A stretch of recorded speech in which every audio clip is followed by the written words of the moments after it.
YouTube, what's up? Back again for another fishing talk about here on Andrew Upshaw Fishing. Guys, a lot of things have been going on the last couple weeks in bass fishing. More notably for me and the guys is the Bassmaster Open changes. So obviously we've got a few things to talk about and a pretty awesome schedule to go through and really dive into and kind of get y'all's feedback as well as giving my opinion on a few things. I'm not sure if I'm going to be joined by Hallman or Castledine or Pangrak as they are working on all their tackle as we speak. I've already finished all mine. So that's the reason I am here to be able to talk to you guys about what is going on. So more so than anything, guys, when it comes to the schedule of the Bassmaster Opens, I'm just going to tell you flat out, I'm a fan.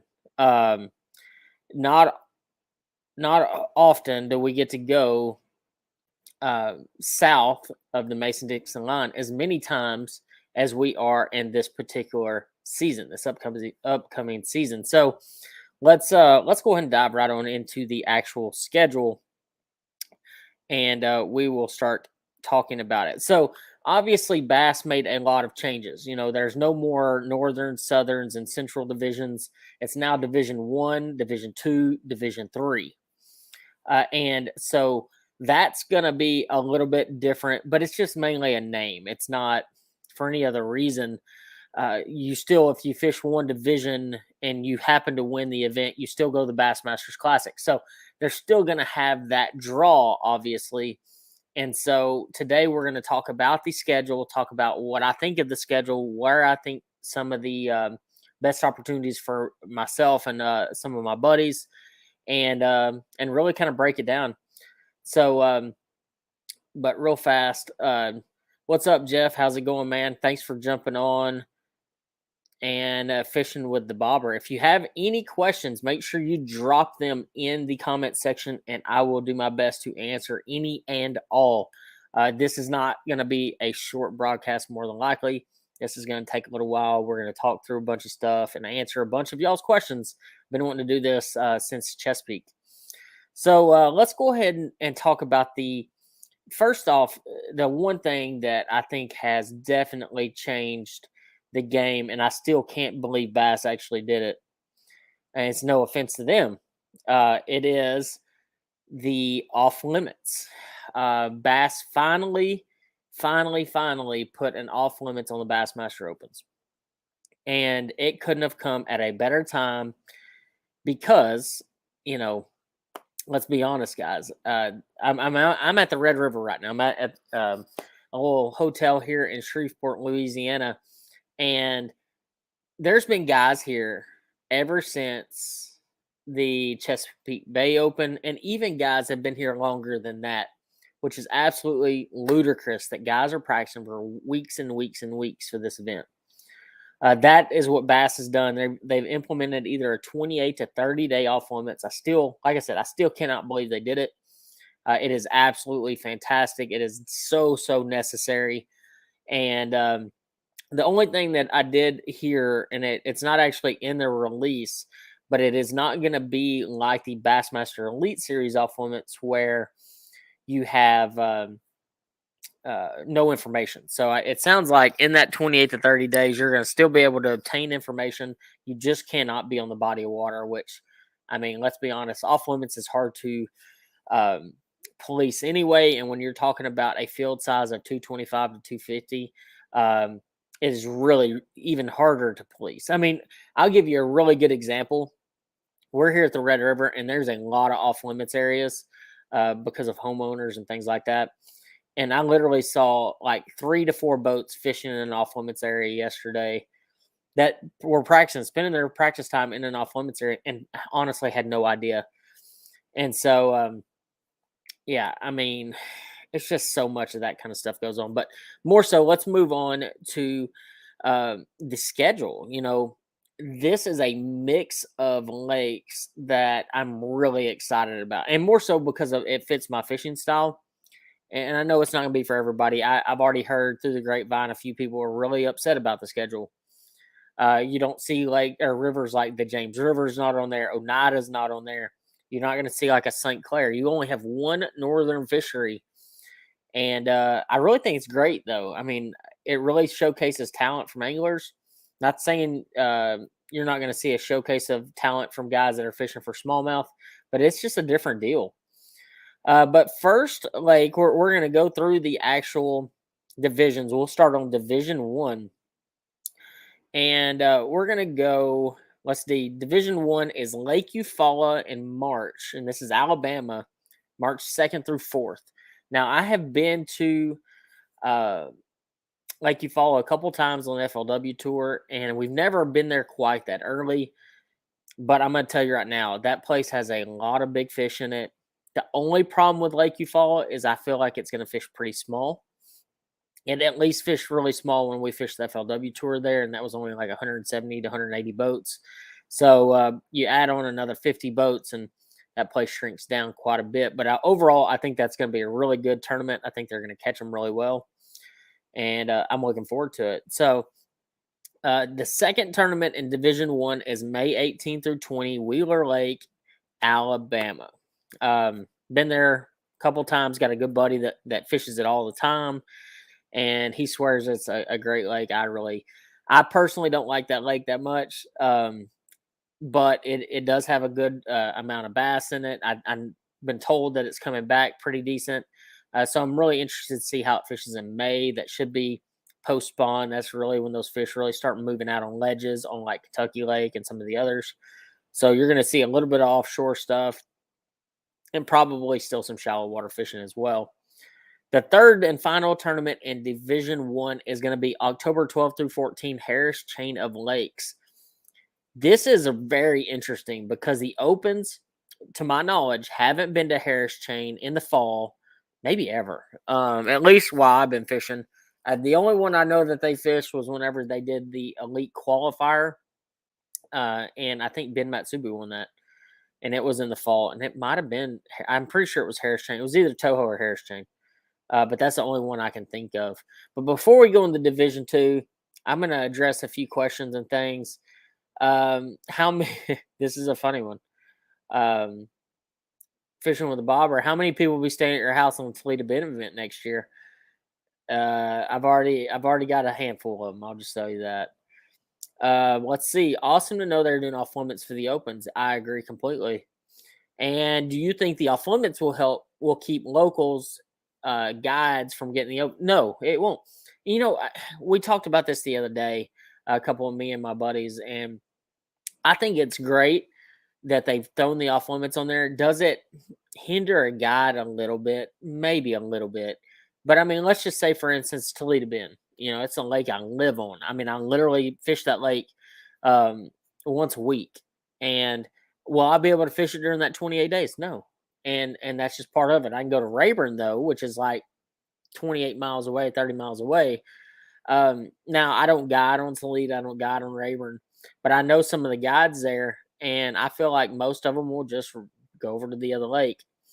And if not, then they'll just keep guiding and not fish the Open. I mean, that's kind of where it is. So, but let's go to Division 2, which obviously the first one on the list is the one I'm most excited about. And we're going April 13th through 15th to Toledo Bend. And that lake is obviously a really special place for me. It's where I live now. I grew up there. I cut my teeth there. April, that second week of April in Toledo, if you talk to anybody from Toledo Bend, will tell you that is probably one of the best times to go to Toledo Bend. You're not dealing with the cold fronts as much. Now, I have seen it snow in April once there, but you're not dealing with the cold fronts, especially, and that's a big deal. Because March, it's kind of like 50-50. You know, you're going to go out there sometimes in March, and if, second week, third week in March, you'll have these big cold fronts that come through, and it just wrecks everything. April is a little bit more consistent, and you can catch them a lot better. You're going to have a mix of all kinds of fish, pre, post, and spawning bass. It's going to be a really, really good tournament. And then you go June 15th through 17th, Lake Eufaula, Oklahoma. This is Hallman Stomping Grounds, as well as Pangrax and Sukups and all those guys. And I'll be the first to tell you, I haven't been on Eufaula. It may be one of the only lakes in Oklahoma that I have not visited, but it's definitely one that I really think is going to show out. You haven't seen a bunch of big tournaments there, so there's not a lot of information that people can gather than other than just talking to people or locals for that matter. So I think that one's going to be a very interesting tournament. And then one for sure that I'm excited about, I also haven't been to this body of water, is Lake of the Ozarks in Missouri. And we actually had a comment up here earlier talking about Lake of the Ozarks listing in.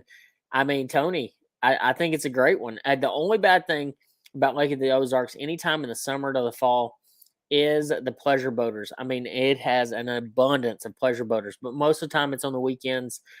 From what I've always been told, is you do not want to go there on a weekend. So, that's definitely one of those places that. But I'm looking forward to it nonetheless. I think it's going to be a great tournament. So let's see. We got a couple more comments before we go to Division 3. Wheeler is getting more grass, and specifically eelgrass might not be a bad tournament.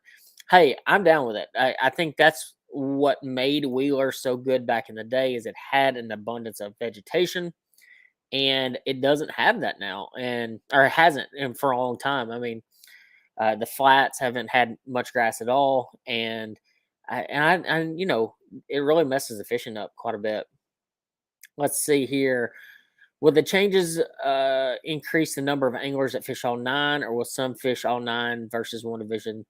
So, no, you're going to see a flip flop basically with all the changes that the pro circuits had, and the fact that now the only way to qualify for the elites is to fish all 9.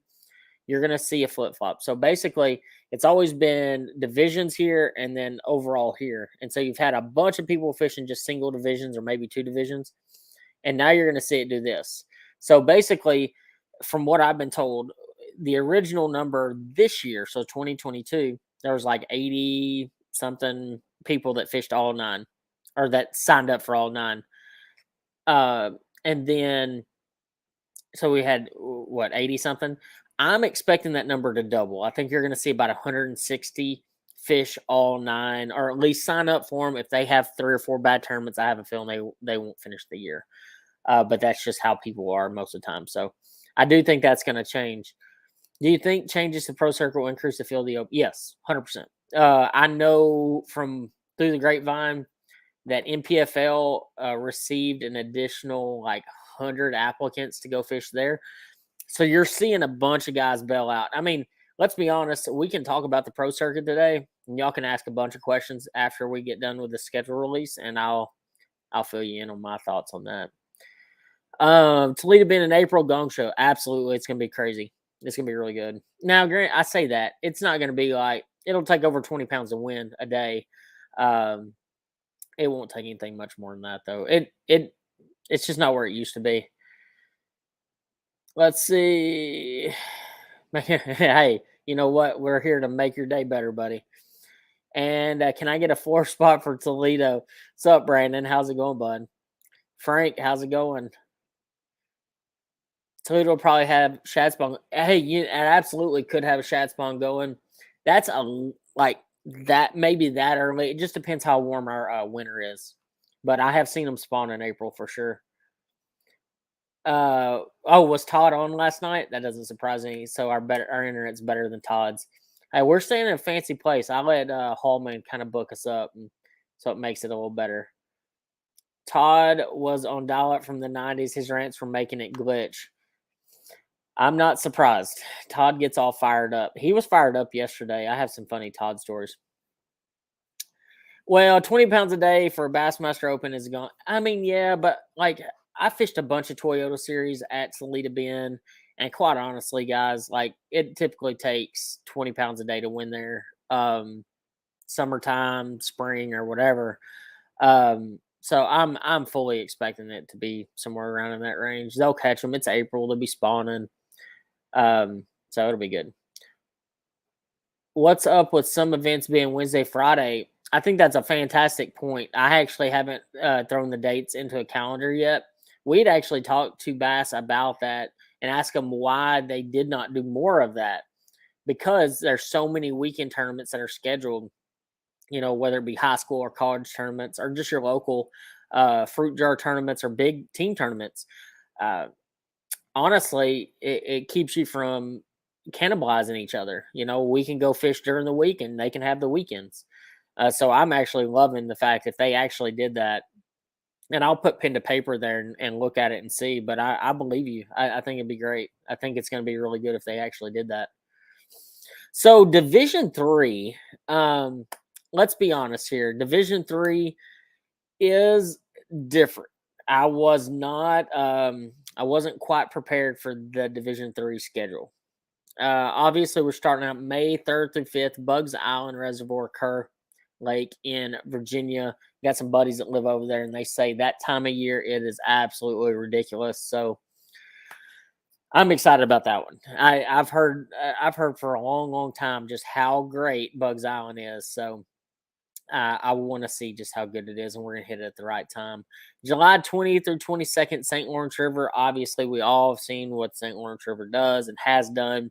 Going out of Waddington, though, and so that's up the river a little ways. The lake, out in the lake, won't be as much of a factor, but you can run to the mouth and still be able to catch them. But it will be interesting. I think that one's going to be a really, really interesting tournament. They always catch them there, so you're going to have like at least 19 to 20 pounds a day to even be in a conversation of a check or anything like that. And so that will be hard. September 13th through 15th, Watts Bar Reservoir out of Kingston, Tennessee. Anybody that fishes the TVA lakes will tell you one thing and one thing only. Fishing TVA lakes in the fall can be the most brutal fishing you've ever experienced. Now, granted, I have not been on Watts Bar in the fall, but I have been on Wheeler. I've been on Gunnersville. I've been on Kentucky Lake. I've been on Chickamauga. And none of them have fished very good in the fall. So I'm assuming, just an assumption here, that that's going to be a pretty tough tournament. Now, one good thing is Hallman cut his teeth on Watts Bar. That's actually where he grew up. So he's told me that I need to just take a chill pill and it's going to be just fine. So I'm going to believe him on that one. So overall, a great schedule. Remember, though, you win an Open and you fish one division and you go to the Bassmaster Classic. That's a huge deal. Obviously, making the Classic and fishing that tournament. So let's look at a few of the comments. Alex Reese, actually, not all of them, just some of them. Yeah, I figured, I didn't think all of them would be Wednesday, Thursday, Friday. Did Hallman help Bass make the schedule? Seems like it's right up his head. It is, man. Like it is. It's pretty good Hallman schedule. He's excited about it. And I mean, with Watts Bar, like I said, Eufaula, you got Toledo Bend on there. I don't think he's the most excited about St. Lawrence River because he had kind of an experience with me and Matt out there. Ozarks will fit him pretty well. Eufaula, Alabama will fit him extremely well. Wheeler will. I mean, it's going to be a good schedule. Overall, it's one of the better ones I've seen in a while. And let's be honest, guys. There's no Sabine River on it. There's no Red River on it. There's no Ouachita River on it. I could go on and on. I am so thankful that we kind of went away from rivers in this particular season. Not to say I love the James River. I love the Potomac River. But when you get to a place like the Red River this week, it is extremely brutal. And I don't know anybody that'll tell you otherwise. Bass say they will increase the Open media coverage. What kind of changes do you hope to see as far as media coverage for the Opens? I expect a couple of things. I think they're going to attack it two ways. They're going to probably implement more articles for EQ qualifiers. So guys that are fishing all nine, they'll probably implement some articles. They'll do more interviews with those guys. They'll be more likely to follow those guys on first and second tournament day to get them more exposure. I'm not sure if they're going to do like what they did this year, where the last event in each division goes live that day. But it would not surprise me at all. I think it's very likely that they do that. And quite honestly, I think they should. I mean, there's a lot of really great anglers. I think you're going to see a different open field than you've seen probably since 2020. So you remember in 2020, it was Scott Martin and Hackney and Christie, among all of us that we've already been fishing, all the transplants from FLW and the guys that were, I mean, Iaconelli was fishing them, and there's a bunch of guys. I don't think Ike was fishing them then. I think he was fishing them the next year. But anyways, you had this whole big group of guys that were fishing. I think this year, I think some of you are going to be surprised. Some of the names that you see fishing all 9 of the opens that are from other trails that are trying to either come back or get into the open or get into the elite series. I think it'll really surprise some of you. Any 10 pounders at Toledo? I haven't caught a 10 pounder at Toledo in quite a few years. I've caught a bunch there though. I think I'm at like 19 on Toledo that are over 10 pounds. But I know there's guys there that have caught way more than I have, like way, way more. So, but I have 19 that I've actually weighed and know what they are. What's up, Big Jim? Thanks for jumping on, buddy.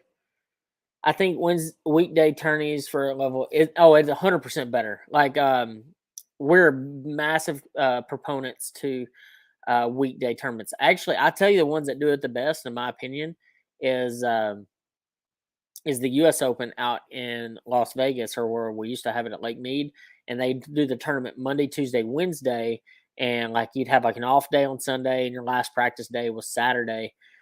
I loved it like that. And some people will gripe and say, "Oh, well, I can't travel this, I can't do that," but it all levels back out. Like whenever you're talking about pressure on the water and having the most ideal fishing conditions, that's a really great way to do it. I think the next 3 years for our tournament industry will be very Frank. I could talk about all that all day long.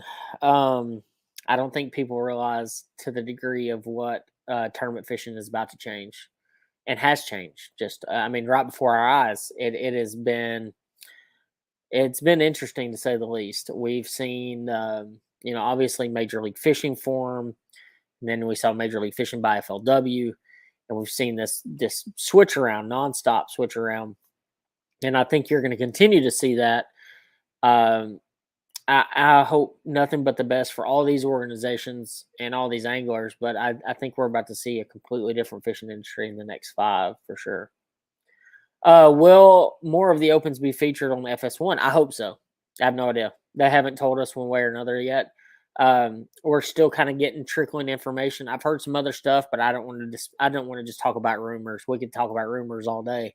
But I'm not. If the water's up at Bugs, you'll guys catch them big time. That is exactly what I heard. So Bugs Island, they like to bring the water up in the springtime. It floods the willow trees and the bushes and things like that, and that's where they like to spawn. And guys like me and Hallman, and we like to pick up the big stick and go flipping. So, what's up, Raj? How's it going, buddy? Let's see. Is Bugs Woo Dave's home lake? I'm not sure if it's his home lake. I know he's from over there somewhere. Fish Chick last fall in October MLF college event. It was won on Watts Bar and over half the field zeroed. Duly noted. It's pretty rough. That Watts Bar tourney could be one of the worst opens ever. But we'll learn what you catch in that one. So that is the reality of fishing the TVA in the fall. No questions about it. St. Lawrence, will the large field and staggered check-in allow for the lake? I've made that run before. Actually, I ran to Waddington from Clayton, which is just from the lake. There might be a handful of guys that run out into the lake, but they're not going very far. You're just not making the big runs out to the islands and things like that. It's just not going to happen. You just can't. I mean, you can, but I think it's not as easy it used to be. Like you used to be able to run out to the lake. From everything I've been told, you used to be able to run out to the lake and like you could catch 20 pounds in 10 minutes. And the last couple of times I've been there, it hasn't been that easy. Like you got to grind for it, but you can catch a big bag. Recap. I just got here. Hey, man, all we did so far is we talked about the schedule. We talked about each tournament and kind of what I thought about it. Obviously, my number one is Toledo Bend. Lock to chick. I don't think they're going to allow us to lock to chick. They haven't told us, but I'd be shocked if they let us lock to chick. How many bites at the Red River this week? That's very interesting. I practiced a day and a half for this tournament. There's guys that I know have been here for 10 days, 15 days, practicing every day. What I've learned about the Red River, and I hope you can take this, to wherever you may fish, is these fish live in very specific places, and everybody kind of knows where they live. The most important thing on the Red River is to determine, are they on the main river or are they in the backwaters, and where are they the best. And once you determine that, kind of makes it a little bit easier. Now they're going to be a little bit of both, but they tend to be in one or the other way stronger. Will 17 a day or 17 total make top 10 on Red River? Like, are you talking each day or like total? 2-day total, 17 will not make it. If somebody caught 17 a day, they will be leading this tournament by a whole lot. I think it's going to take 9 to 10 a day to make a top 10, and probably 7 3/4 to 8.5 a day to make a top 20. My guess, because they catch them. I don't care where we go; they always catch them. From an outsider's view, it sure seems like pro bass tourneys are going to run in trouble in the next few years, smelling a massive merger in the future. I hope not. I hope there's not a merger, but they are running into trouble. I think they all are, for sure. You think there will be more elites fish the opens with the off limits?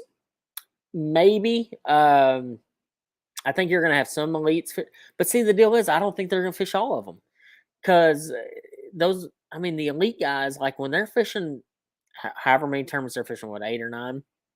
When you're fishing 9 events, you add another 9 tournaments on that, it's 18. Dude, that is hard. And I know John Cox makes it look easy, but that is not easy, guys. Like, fishing that many events, that high level of an event, I think it's going to be really hard on those guys. I don't think you're going to see as many fish all 9. You might see them jackpot 1 or 2, but all 9, no. You'll have 2 or 3 or 5. Or, it won't be anything crazy. It's 7 bites for the whole field bend. Yes. Yeah, it's pretty rough. Wonder how many BPT events we'll schedule on top of the opens. If history serves us right, there'll be at least a couple. Just how it is. 220 anglers, 4 days of practice, Red River, 27 bites. Basically, yes. Who won the giveaway? We are getting ready to announce that. I still haven't given it away yet. I still have all the stuff. I see Poche made the elites the opens this year. You think he'll leave? Yes, 100%. He's out. He is. Oh, I don't want to speak for him, because I imagine he's going to do some of an announcement or something. I don't talk to Poche much, but I don't think he would have worked so hard in the opens to not go fish the elites, personally. How has Billy got a bat? Billy's great. I talked to him the other day. It was his birthday, and he's still Billy, no doubt about it. These working man people need to quit all that ridiculous keyboard trolling. The opens were never intended to be a path for the working man. There's 2 ways to look at it. I get it.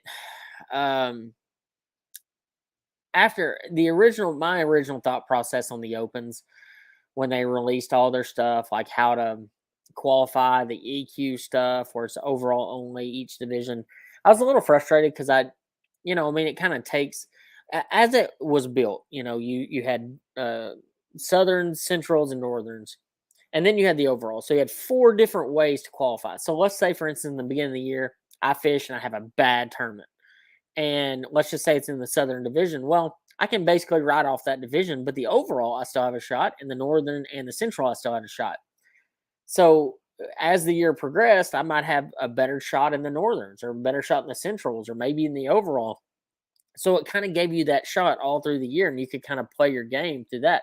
Well, now in the overall, dude, the EQ, the way it's set up, is like you show up and you fish all 9, and you better catch them every single tournament.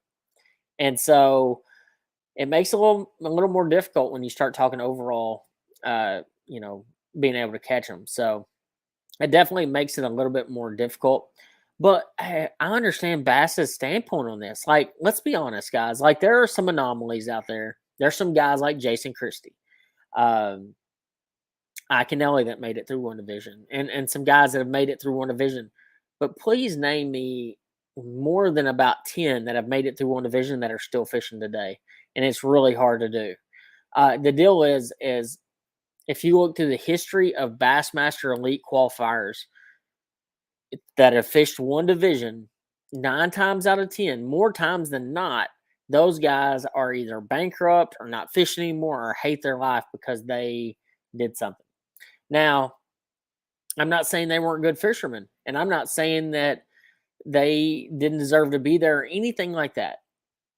The problem is when they got into that situation, it forced them to be a different type of angler. At least if you're fishing all 9 of these, you've grinded all year, you've fished all 9 tournaments, you've traveled, you've done that whole deal, and therefore you're a little bit more mentally prepared for the grind, and you know what you're getting yourself into a little bit. Because you're fishing against a lot of the same competition with just about 120 less boats, or more, actually probably way more than that, like 140 less boats. So it's just a different deal. I think it's a good deal though. Oh my God, like I want. Okay, so I'm gonna tell everybody, and he's gonna be really mad at me. They're like really, really, really mad at me. So Pangrax had 2 Karen moments this week at the Red River. One in particular is he spent a little bit of his practice on the first day. He was only in practice for 2.5 days, and he spent a little bit of it in an off limits area that was not marked very well.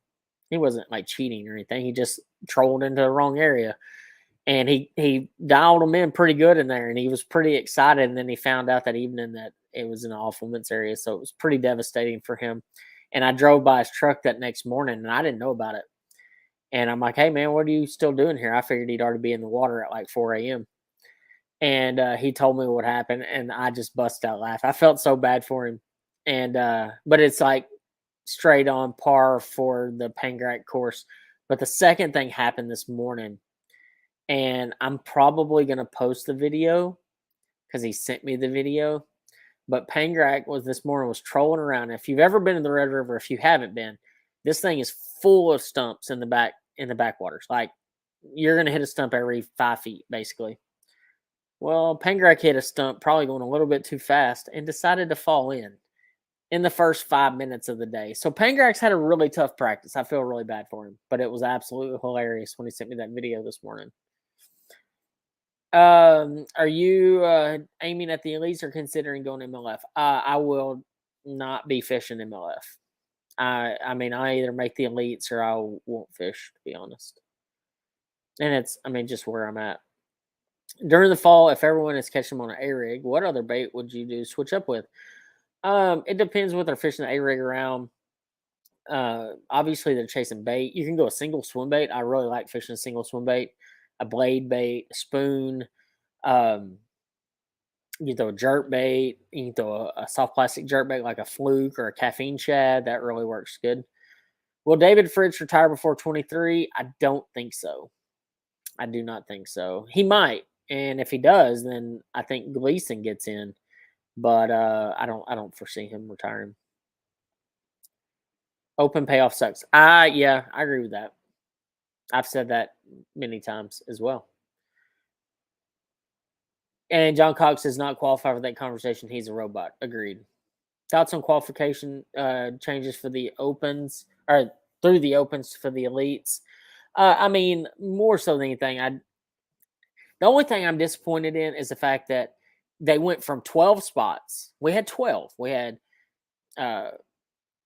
3 in the overall, 3 in the northerns, 3 in the southerns, 3 in the central. So that's 12 spots. Well, now we have 9. So they took 3 spots away. So that was kind of frustrating. But I mean, I understand too at the same time. What's up, Frank? How's it going, Frank? How much weight do you think you win the co-angler side? Ooh, that's a hard one. So y'all get 3 fish a day at the Red River. So 4 pounds. No, I'm just kidding. It would take more than 4 pounds. It'll probably be around the 14. I think if you catch 14, you win. Don't hold me to that. So Bass wants you to go broke in the opens. Hey, at least Brandon in the opens, if you go broke, You're not out 50 grand for entry fees. You're only out whatever the 9 opens are at like 1,800 a piece. Now, granted, they might change the entry fees. They haven't announced that yet, but at least you're not out 5 or 6 grand or 5 grand or 5,800, whatever it is. No James River in Division 3 was a fire. I am shocked that they are not going to the James River. Absolutely shocked because it was so good this year. If you're given a chance to pick 3 bodies of water for the opens, what would you choose and why? I mean, from a weight standpoint and a fishability standpoint, I honestly believe the ones they picked are pretty good. You're talking a field. From what I've been told, they're talking about increasing the field to 250, which I hope that's a rumor. But that is a rumor that I was told. I don't think I've seen it in the releases yet. But let's say, for instance, they increase the field to 250. There aren't that many lakes across the country that can hold a 250 boat tournament. Now, it all sounds great in theory, but you're talking a 3-day tournament with a 250 boat field, 225 as it is right now. That's hard. That's tough on a fishery. So lakes like Toledo Bend, Sam Rayburn, Gunnersville, Kentucky Lake, Chickamauga, Watts Bar is actually really big. Harris Chain. The smaller you get and the smaller the chain of lakes are that you fish, the more compiled it is, the tougher the fishing gets, and the more it gets throttled. So if I was to pick 3, I would pick a Sam Rayburn and Toledo Bend just from their sheer size. You can't go wrong with the TVA lakes. I personally don't like 250 boat tournaments on Chickamauga because that place fishes really, really small. But a lake like Gunnersville, you can spread out some. I don't mind that one. Hartwell is one that you can spread out on. I'm surprised it's not on the list. But I understand you can only have 9. So I love up north. I love St. Clair. I'm not upset about going there, but it also compiles the boats because when you get in an area where there's fish, there's 20 to 25 boats there. And that's just how it is. Everybody finds the same stuff. So it's really hard to say if I had to pick 3. Potomac fishes pretty big. The James River actually fishes really big. So there's a lot of stuff with that. Need the sports books to offer bass betting. I have said this for so long. I've been a big proponent to adding sports betting for anglers and actually pushed really hard in my FLW days to try to get them to do it and to contact the people like DraftKings and all that stuff because I think it'd be really cool to bet on fishing. Not that I condone gambling, but obviously I do it all the time when I go bass fishing because I pay money to go try to win. Love the new schedule for the opens. Sure wish they'd include more take. I know I did too, but I'm biased. I'm from Texas. I love Texas lakes, but let's be honest. If we were to say, okay, let's pick 5 locations in Texas where we could have a Bassmaster Open at 225 boats for 3 days that has the media coverage and things like that. You got Toledo, you got Rayburn. Where else? That's my point. You could say Palestine. No, it's tiny. Amistad, if the water's up, it's not bad. Water's down, not so much. They won't go to Falcon. The Falcon's down. Choke Canyon is not big enough for 250 for 3 days. I mean, I would love to see more Texoma. I love Texoma, but it would fish absolutely tiny with 250 boats. Their options are very limited. It sounds great in theory, and I would love to have him there more, but that's really tough. Is Castledine happy? No, he is not. He is not having a good time at the Red River. He and I talked yesterday. I bet a dozen times. It's hilarious. Lake of the Ozarks you spread out on. Yes, I've heard the exact same thing, and I think that's a great Table Rock. I'm shocked we haven't gone to Table Rock in so long, and why we haven't gone back to Table Rock is beyond me. Beaver Lake, I love Beaver Lake. We went there a ton with FLW. It's not a big fishery, but like it can hold a bunch of boats and it can spread out pretty well. Hartwell's going to be great. We've been smashing them. Yeah, no, I love Hartwell. That place is absolutely amazing. It has a good number of bass, and I think the fishing is going to be fantastic. Texoma, yeah, I wish Texoma. I just like Texoma. It's always been a very consistent place.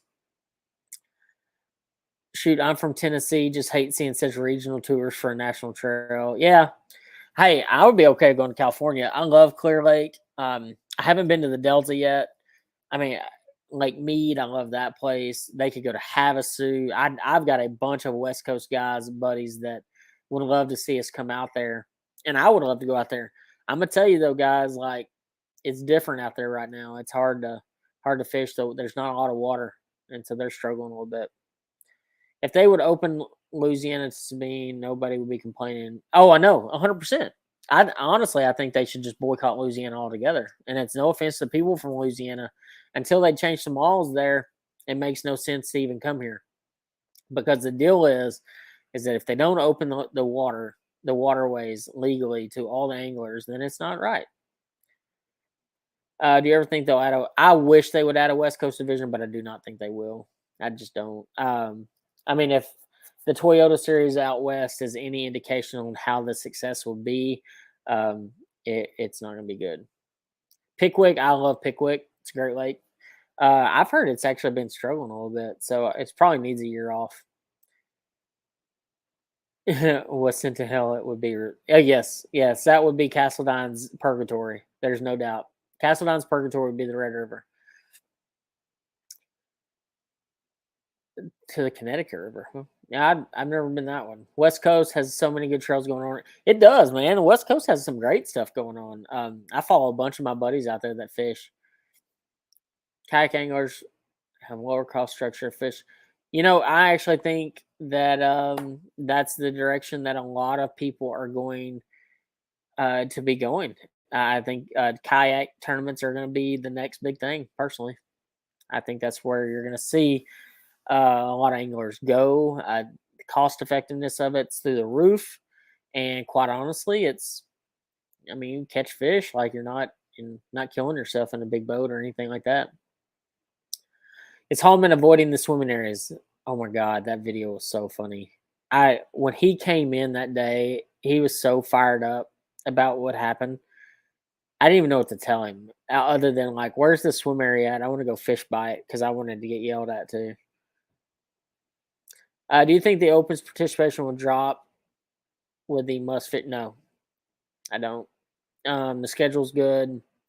You still have the capability of making the classic. Now, I will say this: if they took the classic qualification away from winning the event, and you had, or let's say for instance, they left the classic qualification, but you had to fish all 9 to qualify, yes, the Open participation would drop off dramatically.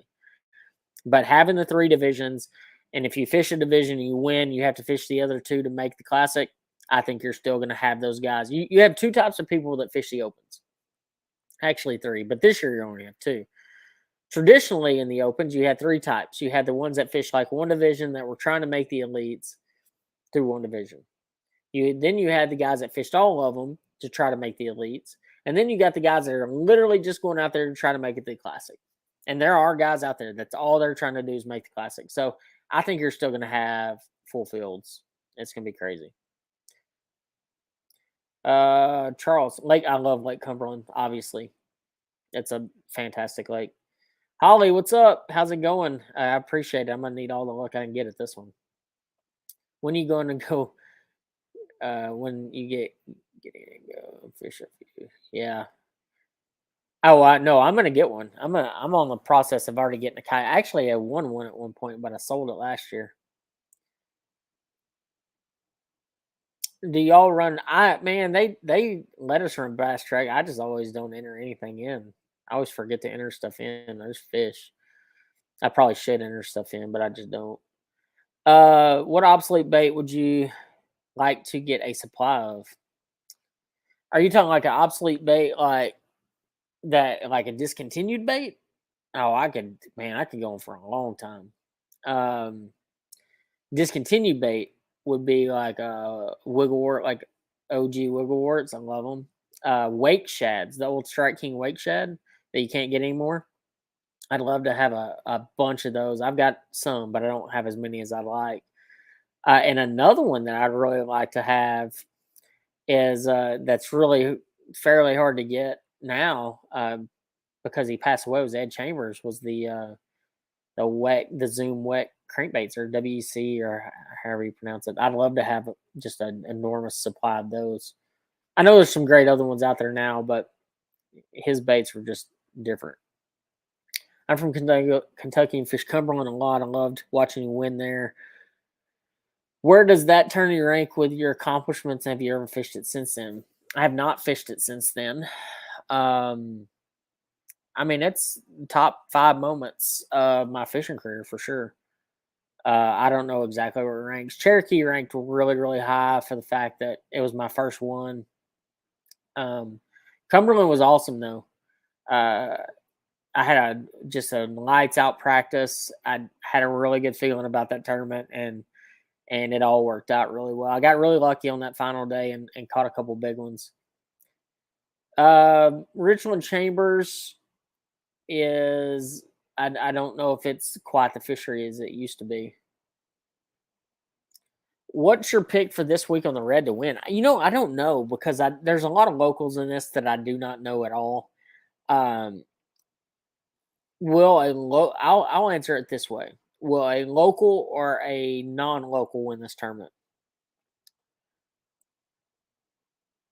It's hard. Like I said, I don't know the locals that are in it. I think there's a shot that a non-local wins this tournament because they're going to keep an open mind and they'll be able to catch them. Let's see. Opinion on tidal fishery. I love tidal fisheries. I think they're fantastic, except the Chesapeake Bay. I hate that place. Hate it. I like tidal rivers. I love tidal rivers. The way they set up, I just understand it. I can catch them. It does make it tougher because, like, especially if you're depending solely on the tide, it's a mind game. You got to have a good strategy. It's just cool. It makes fishing a lot of fun. I really like them. Who's going to win the house this week? If I had to take a bet, I'd say John Suckup's going to do pretty dang good. Really good. And then I'm going to do good. Like, what the heck?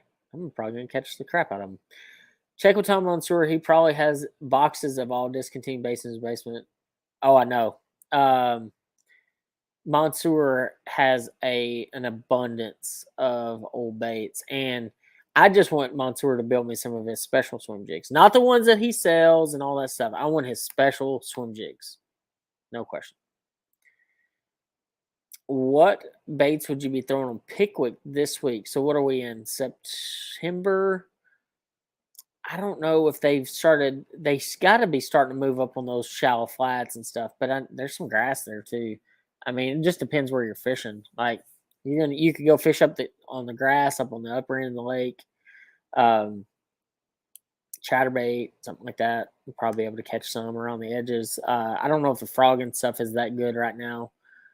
I mean, I always just like fishing TVA in the fall with a topwater, like a sexy dog, something like that. It's just a lot of fun. Let's see. Thanks, Bobby. Appreciate that. William, Del Hollow infrastructure too small. It's too small, and it lacks infrastructure as well. I like Del Hollow. I have a really good friend of mine that guides there. Does garlic scent really work? I think scent works. I don't know if it's necessarily garlic's the best or which one is the best. Like you have bait fuel now that they're selling like crazy. But I know especially smallmouth having scent really works. But as far as the exact scent, it's to be determined. Are you close to the move to the elites and Beaver? No, I won't make the elites this year. I did not have a very good season. Probably the worst season I've had to date in a long, long time. Just had a lot going on. My mind hasn't really been in it as much as it probably should be. And quite honestly, I haven't been having fun. I mean, when it boils down to it, I have not had a very fun season. I had one really good tournament at the James River. And otherwise, I've had a lot of what could have beens and a lot of excuses. So that's basically how my year's been. How do you decide whether to punch or fish a frog when fishing grass mats? It depends on the structure of the grass mat, if it's hollow underneath, how shallow the grass mat is. If it's a grass mat and 1 to 2 foot, I'm more likely to frog it um, because they don't have as far to come. So let's look at it like this. So if your grass mat's 5 foot deep, okay, and you have the mat of grass, even if it's hollow underneath, your grass mat's 5 foot. So if these fish are sitting on the bottom, they've got to come 4 foot up to eat that, or 5 foot up to eat that bait. Okay, they're not likely to do that because if you're fishing a mat, it's probably hot outside. So you want that distance to be shorter. So if it's 1 to 2 foot, that fish is sitting here, that frog comes over their head, and they're more likely to eat it. And think of it like that, you'll have a lot more success out there. So I never frog fish in 10 foot mats. Just doesn't, I don't do that. And so that really helps limit my decision a little bit better. Let's see, we're having our Philadelphia Bass Busters Classic this weekend. We're in Southeast PA, getting a cold front low in the 40s, high in 60. Where are you fishing at? That might help a little bit, is to know where you're actually at. What lake or river? Or you might be on Delaware River, I'm assuming. It works on vampires. God dang, Raj. I've actually used both the kick knocker and the vixen. I think they're both really good, personally. I've even got some of the old repo mans and things like that. I tell you, the vixen that I did like was the barely legal vixen that Reaction Innovations made. It was a really, really good one. I don't pay attention to the tables whatsoever. I know some people do. I actually think they really matter in saltwater, but not necessarily in bass fishing as much. Not for me. I have not seen Poche at all this week, so I'm assuming he is somewhere that I absolutely can't get my bass cat to. I've tried to find this on Bass. Maybe you know the answer. If you win an Open, then go to the Classic and win, do you get an invite to the Elites? Ooh, I don't know the answer to that question. I think if you no, I'm almost positive. If you win the Classic, you automatically qualify for the Elite Series, but it will not be for that year. It'll be for the following year, if I understand it correctly. Clint Perry, gulp. Does the Toyota's? I don't know when the Toyota schedule comes out. I don't, and it's not a knock at MLF or FLW or Pro or whoever their names are. It is not a knock at them. I don't keep track with their stuff very often. I see their releases when they come out, and that's about the extent of it. I just don't. I don't keep track. I keep track with their anglers because I really like a few guys that are over there still. There's some really great friends of mine that fish over there. And so I keep up with those guys. I don't keep up with the organization though at all. Seems northeastern freshwater fishing is way different from mid to south. Seems all lakes are high pressure. Yeah, it is way different. I mean, one way to look at it is the fact that heck, in the Northeast, they have a lot of their lakes are frozen over, 2 or 3 or 4 months out of the year, 5 months out of the year, whatever it may be. And ours, people are fishing on them 12 months out of the year. I mean, it's definitely a different pressure situation. I think 2023 is going to be really good. What would be your top 5 baits to throw in Toledo Bend during the summer months? Thanks, Frank, for the great question. The top 5 baits would be a 6XD spoon, a football jig, Carolina rig, and probably a drop shot. I mean, that's basically what I have on my deck all the time. What's your favorite lakes and reservoirs in the Northeast below Canada? Oh, I love Champlain. Champlain's an awesome place. Oneida, Cayuga, all those are really good. Do you think Bass will stop letting guys jackpot single events now that there are EQs? Not saying the jackpot guys will win. Unfortunately, Brandon, to answer your question, no, I do not think they will stop that. But I will say this.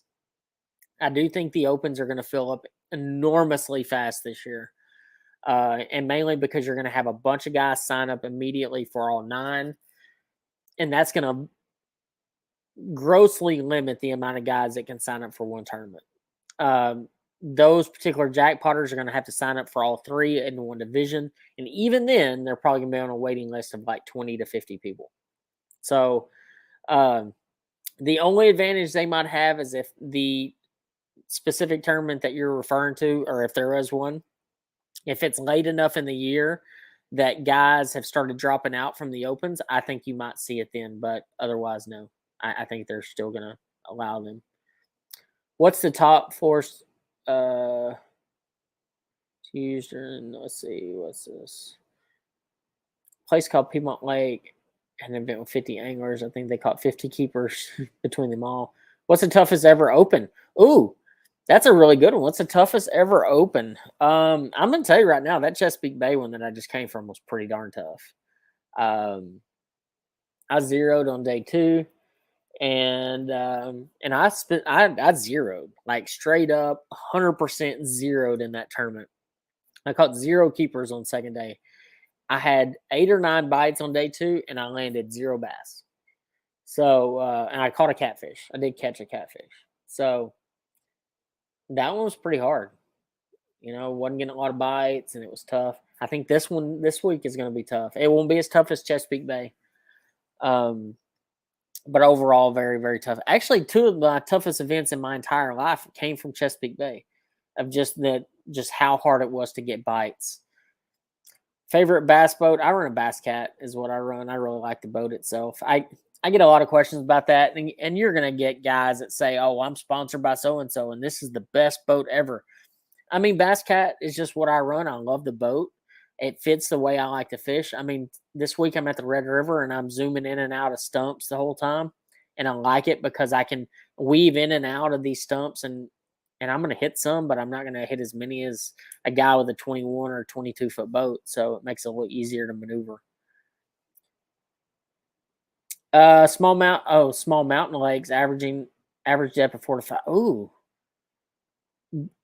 And you have a cold front, and it's in the 40s.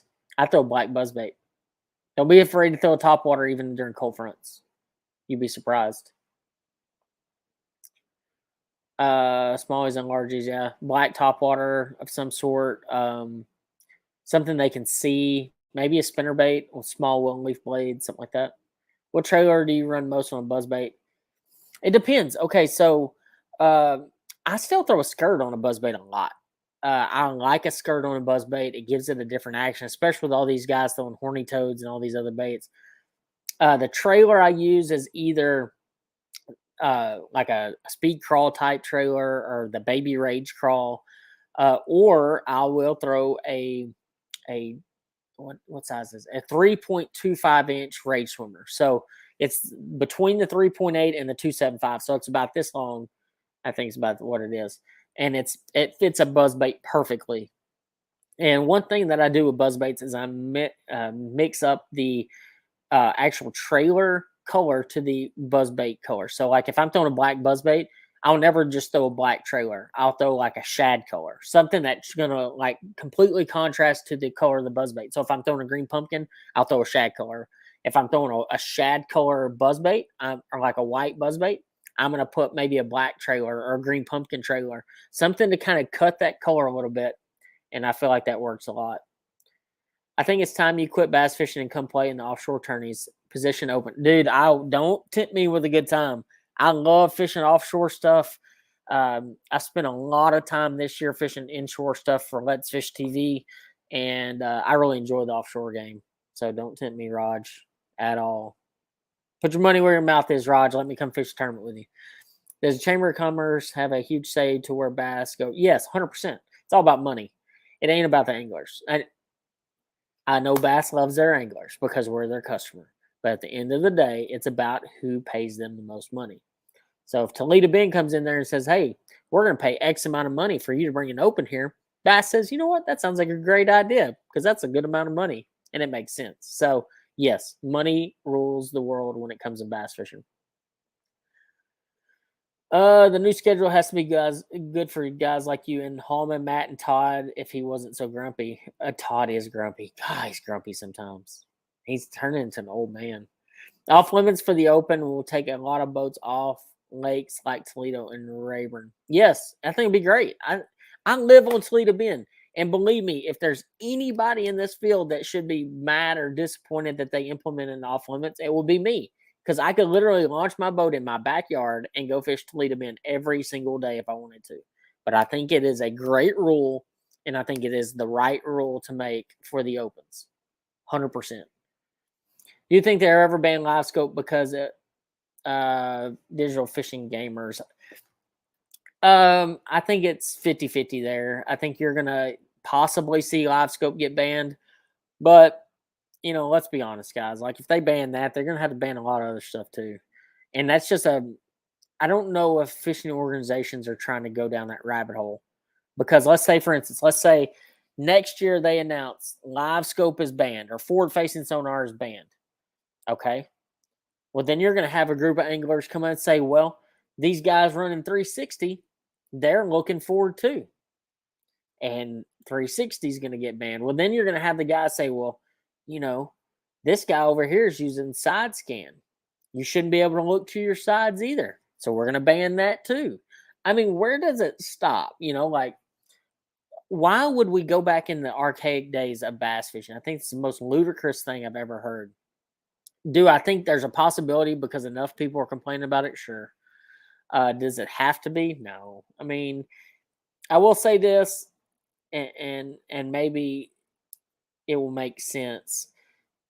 If you look at the MLF, the Bass Pro Tour that they had a Mille Lacs top 10, I'm just saying the top 10, it was all live scopers or all forward-facing sonar guys, 100%.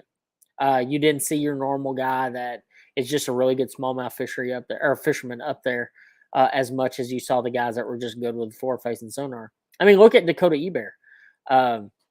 I fished against him for a couple years on FLW, and he became an absolute hammer when it came to using forward-facing sonar. Now, he's a good fisherman. I'm not taking anything away from the guy, but he's definitely understood and figured out that forward-facing sonar game, and he's used it to the best of his abilities and made a bunch of top 10s this year doing it. So, it definitely has its place, and there's guys that are figuring it out, and there's going to be people that complain about it all the time. It definitely could be banned. Should it be? I don't know. And it's 50-50. Should bass have a lower level than the opens like the BFL level? Yes. I'm actually surprised they haven't announced anything yet. Just saying. Surprised. What's your favorite catfish bait? Oh my gosh, what was that catfish bait I used to use? It was in a white jar. Maybe somebody on here can help me. And it had green writing on it. I know it's been so long since it almost looked like old shredded pork, like barbecue pork. That's what it looked like when you put it on your hook. It was disgusting. And it smelled awful. But that's what we used for years on Toledo Bend for catfish, and it always worked. You fish carp? No, I don't fish for carp. I've never been a big carp guy. FS1 coverage bring endemic money back. We need non-endemic and endemic money. Let's see. I wish they kept the weekend series. Well, so the deal is when it comes to the lower level stuff like BFLs and things like that, the way it was set up is, and the reason I think the BFLs were more successful is they had the regionals and then the All-American. And the All-American, they had become such a big deal, and people really wanted to make the All-American, but they took care of them, man. Like they gave them boats to use for the tournament. They used to do it right back in the All-American days. And I just don't think Bass ever really did that. So I think that really hurt them. I think if Bass ever stepped up to that degree, I think they would get a lot more of those people. Oh my God, Scott, I am definitely still an Ohio State fan. Don't play those games. They've had some, we're still undefeated. There's not that many teams left. Hallman and I talk college football literally every single day. I think we talk more college football than we do fishing. In fact, and maybe y'all will kind of give me y'all's input here. Hallman and I actually thought about starting another YouTube channel, and it would be my YouTube channel, and actually on every Saturday do a college football breakdown and talk college football and bring y'all guys in, but not do it on our fishing channels because there's enough people in here that would not really watch or give two craps about it. So it'd have to be a live show on another channel, another platform. The Bay is tough, no doubt, and that is a very true statement. I actually love the main body of people from the FLW days, which I think is like the MLF Big Five group, which is all FLW people. I love those people. Great, great individuals. I just didn't like the others. Yeah, full moon 100% affects bass fishing. Let's say, for instance, at Chesapeake Bay, where I just came from, we had a full moon during that event, and it caused overly high tides. So that is one thing it does. I mean, it causes, in some cases, fish to go spawn, whether it's bluegill or bass or catfish or whatever else. It makes fish feed more at night, not feeding during the day. There's a lot of things that the moon does. Let's see. Do you make any modifications to your frog? A lot of times, if I'm fishing like a really heavy mat, I'll cut the tails off my frog to where they're real short, and I'll actually fill it with BBs and make it heavier, so it makes more of an imprint on that mat. What's up, Andrew? Baby Rage crawling. Hey, Rage Minutes. Yeah, I 100%.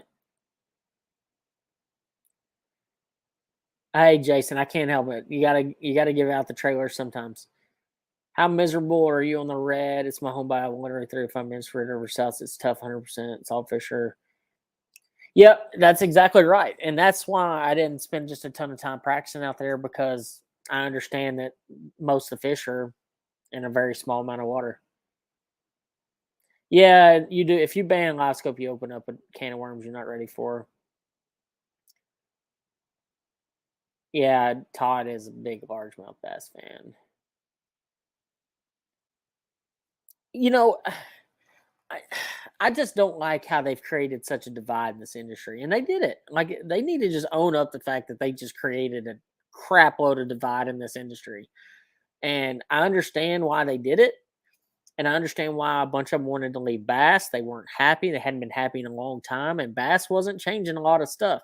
And for everything bass was changing, they weren't doing it fast enough or to the level of what the anglers wanted. So they decided, you know what? Let's go create our own league and let's go do our own thing. And more power to them. I mean, like, if that's what they felt like they needed to do, that's great.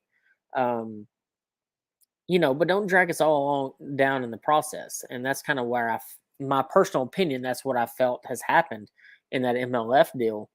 Is when they all left, they went over there and they said, okay, we're going to just create our own deal. We're going to do our own thing. Or leave everybody alone. Perfect. I was fishing FLW. Everything was great. We had our own deal. They had their deal. And Bass had their deal. Where they really messed up is when they bought FLW, and it changed everything.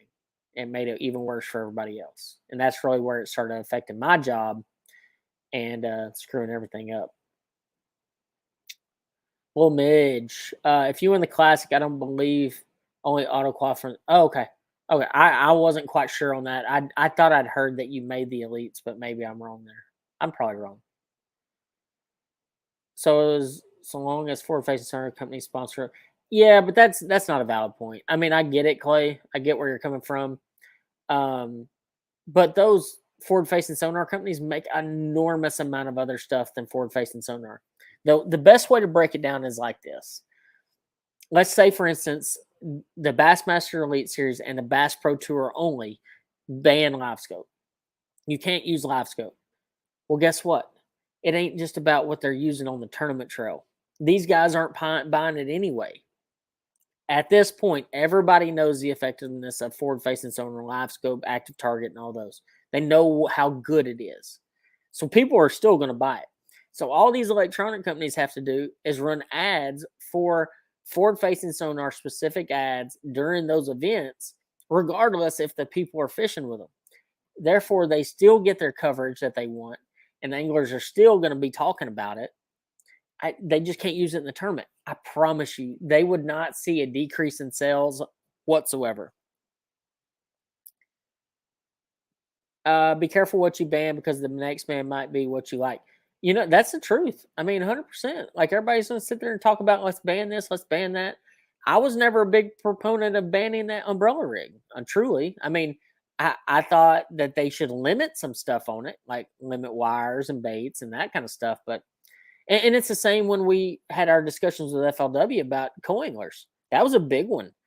Should we ban co-anglers from the FLW tour? And I was never on board for that. Did I enjoy fishing by myself and not having a co-angler casting over my line 24/7? Absolutely. I loved it.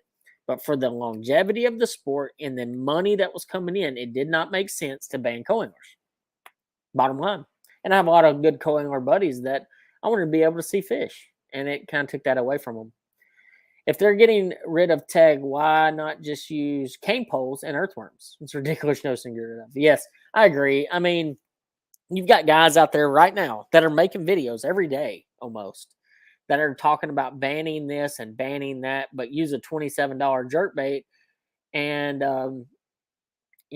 I get a lot of comments on here talking about how bass fishing is an elitist sport. And then they go and buy a $27 crankbait or jerk bait or whatever, and they advertise it or whatever. So, yeah, I mean, you don't have to buy all the fancy stuff. You can use older equipment. Heck, I still got rods and reels that I've had for 4 or 5 years that I still use that are some of my favorites.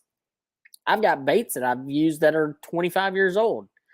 It's all about what you're comfortable with. I promise you, if somebody's supposed to outfish you, they're going to outfish you. That's just bottom line.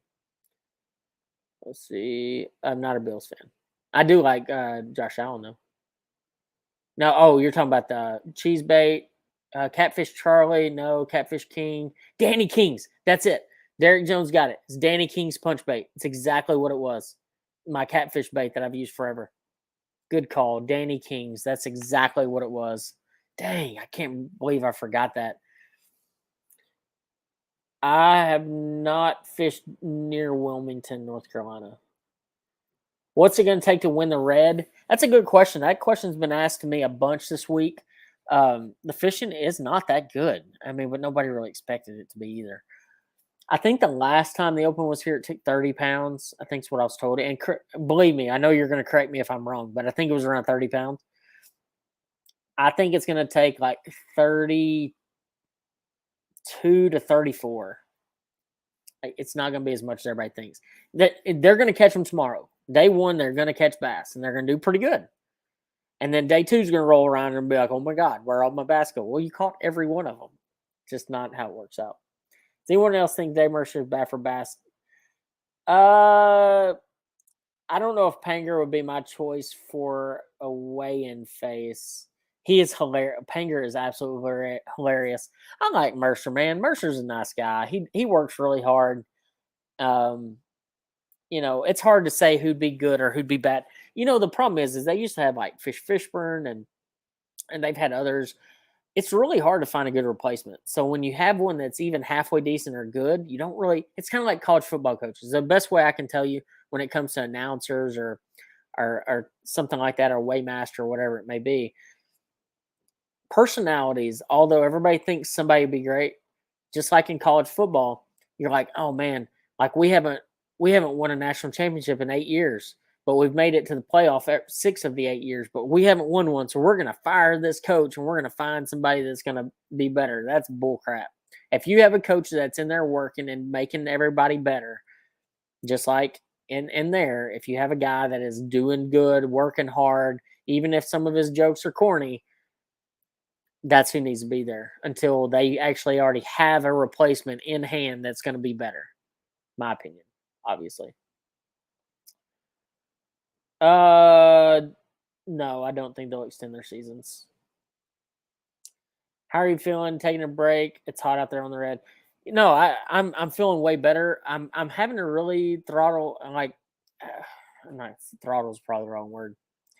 I'm having to manage my time a little differently right now. I only practiced for a day and a half for this tournament. I get tired way easier right now. I'm gonna have to work out a little bit more and kind of get back in shape a little bit. I'm just not quite there. I'm not coughing as much, so that is fantastic news. The medication that they put me on this last time has definitely been working, but my energy's still not quite there yet, and I'm really struggling a little bit. It's been extremely just blistering hot. It's gonna be even hotter in the tournament, so I've really taken some time to like get ready for this event. And Frank, you're right there, buddy.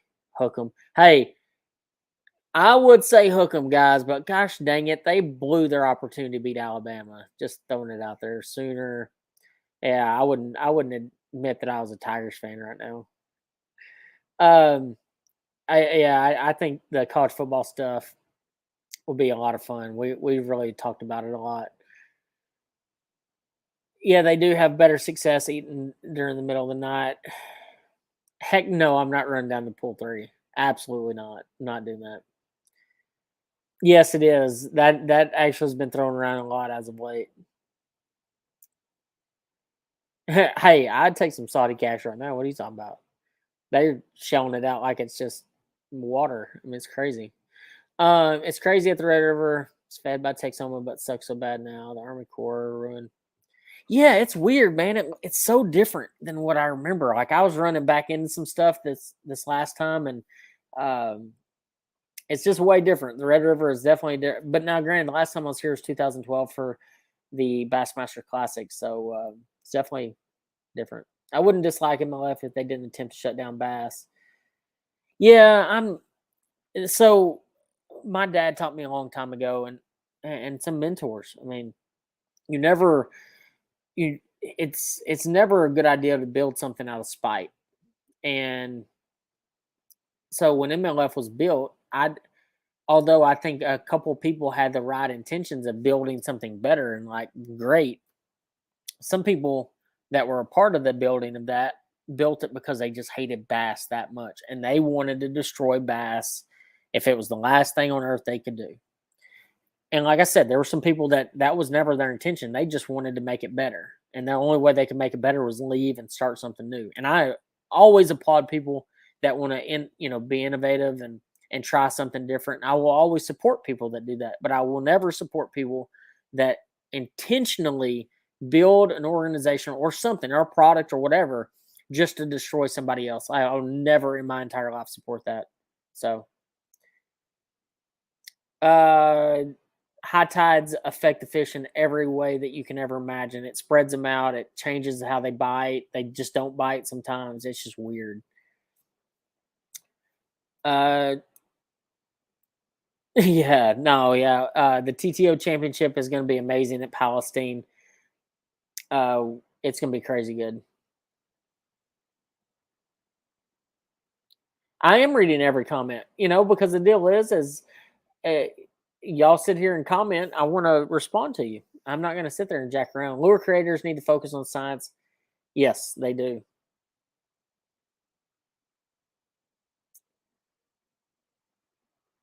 That was specific to block. I'm not gonna call block it out, but like it's just hard for you to bash all these things, but promote a $27 crankbait. I mean, it's just what it is. Like it's kind of comical, honestly. But let's see. Instead of banning, it should stop. They do need a stopping point, no doubt about it. Favorite Carolina rig bait would be a game hog, striking game hog. Hey, I wanna say something about Block It though. Hats off to that dude. Like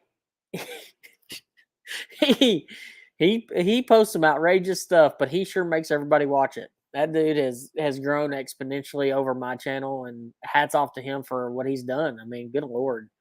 Um, at one point, I had more subscribers than he did, and now he's like 4 times larger than I am. Um, so congrats to him. I do like the idea of limiting graphs. 2 graphs would be awesome. Yes, I agree with that, Big Jim.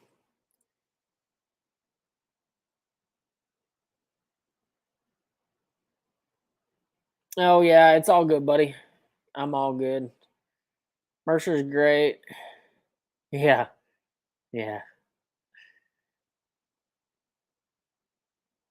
Oh no, that was definitely not BS, and I had quite a few people message me wishing that I had not talked about that, but I use that a lot, speed spooning all the time. My wife is actually calling. Let's see if I can get her to come on. Let's see.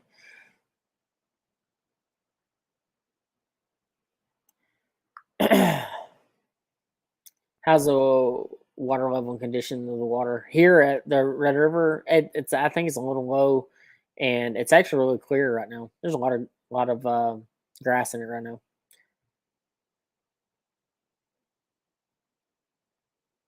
Yeah, no, him a Dollar Shave kit. That's funny. Yeah, a flash show is live technically. You're 100% right there. It's just a different direction. Yes, the flood in 2016 really struggled. And no, I will never say Woo Pixie. Negative. So yeah,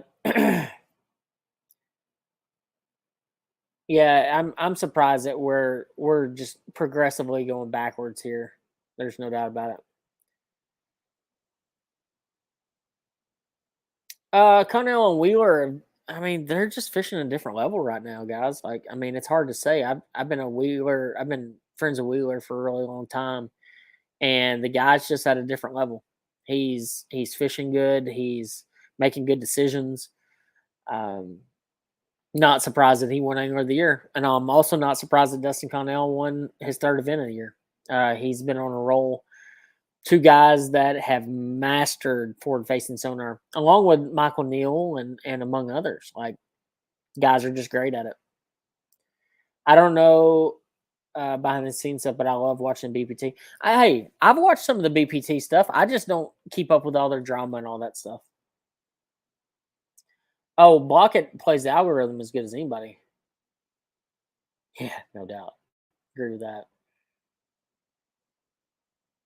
A little bit disappointed to miss the beta this week for Call of Duty, but it's all good. It'll be really nice fishing at home. My wife and kid will be there, so it'll be great fishing Toledo Bend. I love that place. Why are you so triggered about another man's appearance? Me? I don't know. If that was meant for me. Can we get a video breakdown on speed spooning? Yes, we can. That can be a YouTube video coming up. No, I ran an era. I've run an era for the last 5 years, I think. No, I don't lose very many on a vibrating jig or chatterbait or any of them. But it depends on the type of cover that I'm fishing. If I'm fishing really heavy, really heavy cover, it's a little more difficult. But hold on a second. One thing that I will tell you that will help you if you're fishing more open water situations is you actually can use a trailer hook on them. I use a Hayabusa trailer hook, and it's a small, like a size 1 maybe, and it'll fit on a vibrating jig really well. I do love JT Kinney. JT Kinney is a very good analyst, and I've always enjoyed JT. If you get on the Open Live next year, are you going to strip down? No comment. I have not tried that one. I'm going to try that one. The chat guy's the best. That the article about speed spooning was on Wired to Fish. I think that's where it was. You think the Red River is going to fish small? Yes, I do. I think it's going to fish extremely small. And let's go ahead and say that this live is coming to an end. Guys, I hope that y'all enjoyed this live. And if y'all want me to do more of these lives, I will absolutely do more of them. Thank y'all all for joining in. I mean, guys, the Bassmaster Open Series, the new schedule is going to be great. The off limits is going to be fantastic. Toledo Bend is definitely my favorite out of the list, but I'm kind of partial to it, obviously. Overall, I can't say thank you enough to all of you that get on here and comment all the time and always support my YouTube channel. It really means the world to me. So if y'all ever have any questions, make sure you drop the comments. Follow me on Instagram, Facebook. You're gonna be able to see everything I'm doing, and I'll do my best to get everything out to y'all guys. So thank y'all again, and hopefully we'll have a good tournament this week at the Red River.